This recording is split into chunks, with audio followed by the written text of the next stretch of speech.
Okay, this is a quick little tutorial just to show if you have a little stamp like this with separate images, like these 3 flowers, just don't be afraid to go ahead and cut them apart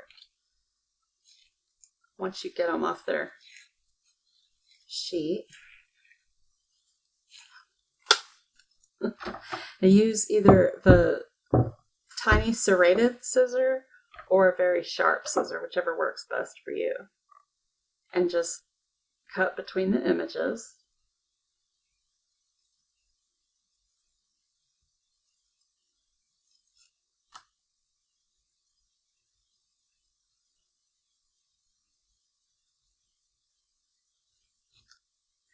And then, yes, you do have 3 separate stamps now, but another cool feature of doing this is you can bend the stamp around.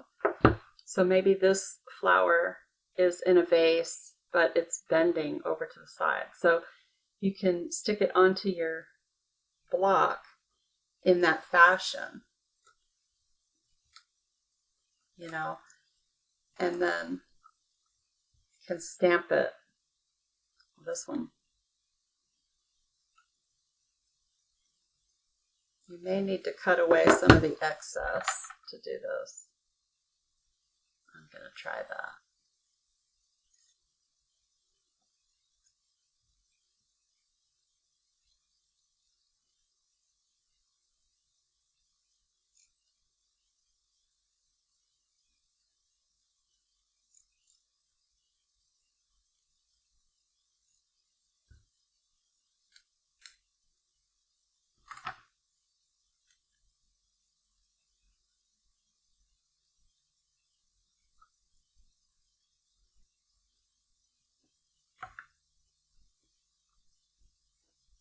So you may have to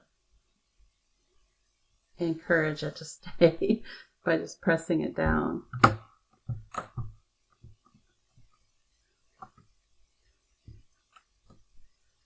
So that's pretty cool.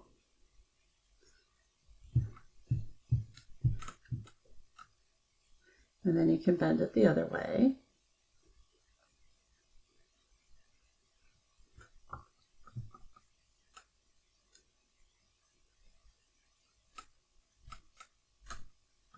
Isn't that neat? So it gives you options if you want to cut your stamps apart. You can get a little more bang for your buck when it comes to the stamps, especially these little ones that you just grab when you see them maybe in the dollar bin or something. You can do a masking technique using a Post-it.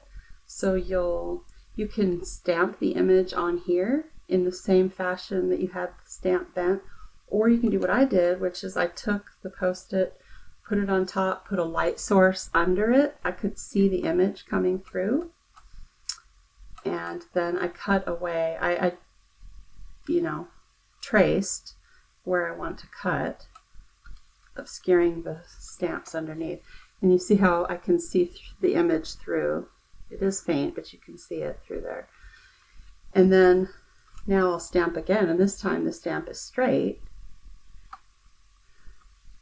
And then can put another flower coming up out of the middle. So the part that got stamped on the Post-it sticky note will not transfer and will not go over the top of my image underneath. So that's pretty cool. And then you can set about coloring your flowers, whichever colors you'd like. And you can always store your,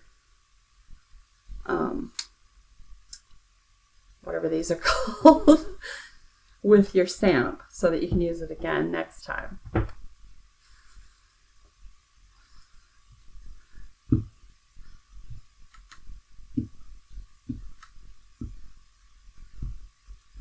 And I'll color them up and then show you what I come up with. Okay, I did go ahead and take the liberty of grabbing a black pen and just filling in, like this leaf had not been completely stamped and it did look a little odd. And then I have this dotted line and I'm going to finish dotting it down to that leaf so it looks more natural. And then there's a little partial leaf there. And I'm going to draw that line to come down. And it was never part of the stamp set to begin with, but I just want to camouflage the fact that it looks a little bit different. So now that I have that done, I'm going to go ahead and color these tulips and catch you on the flip side of that.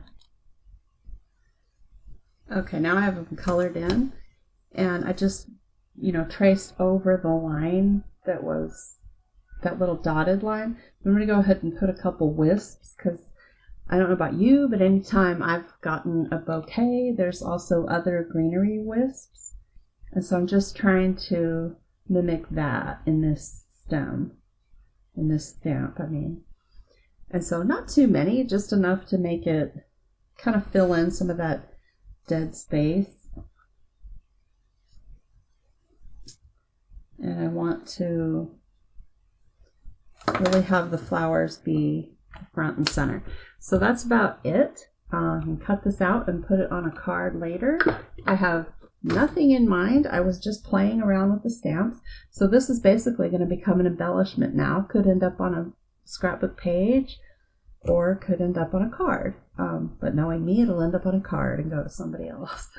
Anyway, just a cool little trick that you can do to stretch your stamps a little further and get different images out of them and make them more unique and personal. Anyway, give it a try, and thanks again for watching.